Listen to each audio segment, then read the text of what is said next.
Howdy, howdy, howdy, it's Kyle here, and it's time for my next review. Today I'll be talking about a series of books by author Robert Buettner. Some people refer to it as the Jason Wander series. Some other people refer to it as the Orphan series. The first book in the series is Orphanage.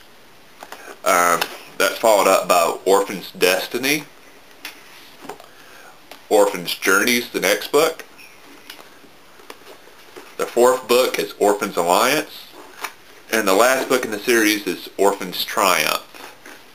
I'll mainly focus on the first book in the series, Orphanage, because if I start talking about other books in the series, I'll kind of give away some surprises and twists that happen in some of the earlier books.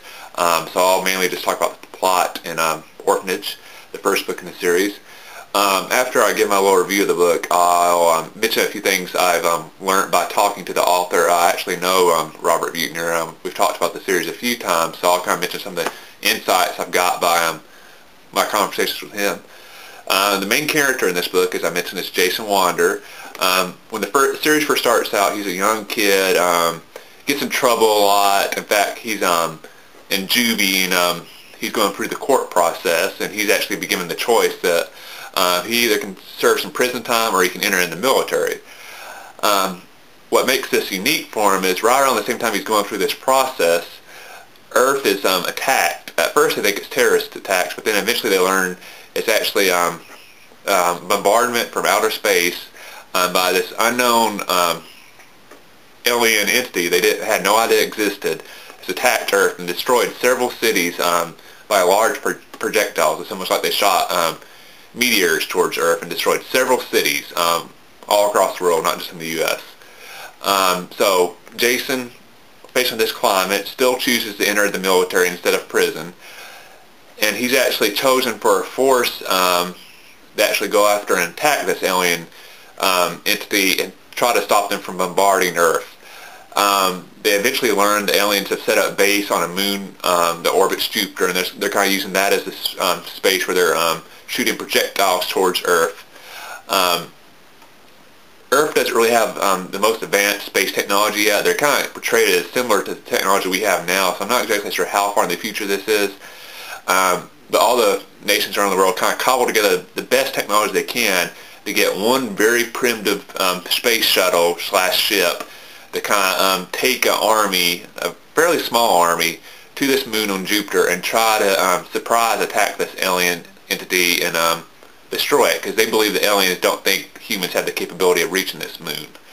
But since they believe this will be it's a very high risk opportunity, a military maneuver, that they only choose people who to be part of the mission who doesn't have any family left, only orphans, and it's people who are orphaned through the alien attack. So it's people whose families happen to live in the cities that were destroyed, and now they have no family.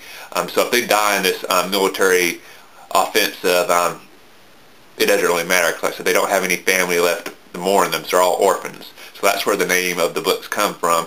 Jason's an orphan himself. His family was killed in attacks.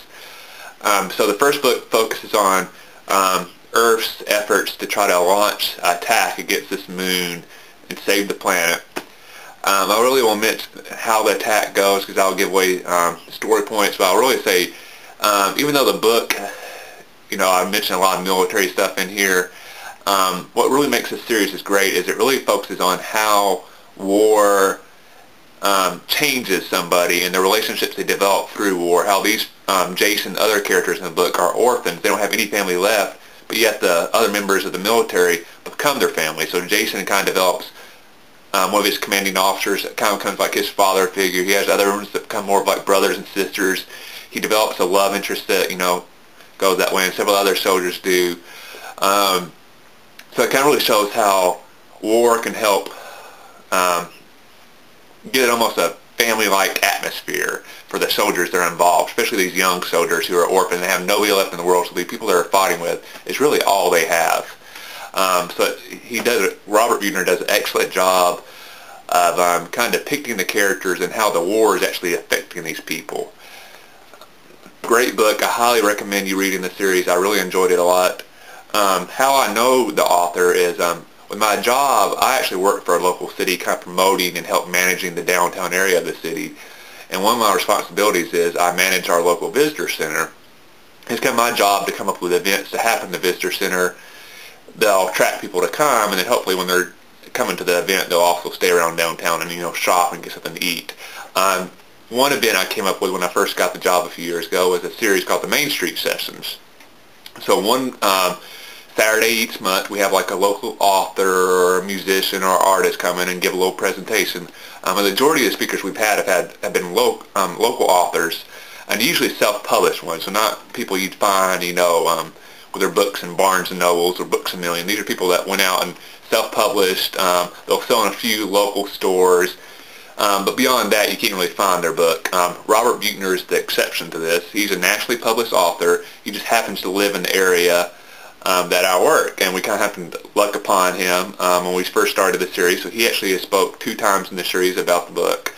Robert Buettner is a very fascinating person. He really didn't set out to write a sci-fi series. He has a real big military background. He initially set out to write military fiction, almost like, I'd say, think of Tom Clancy.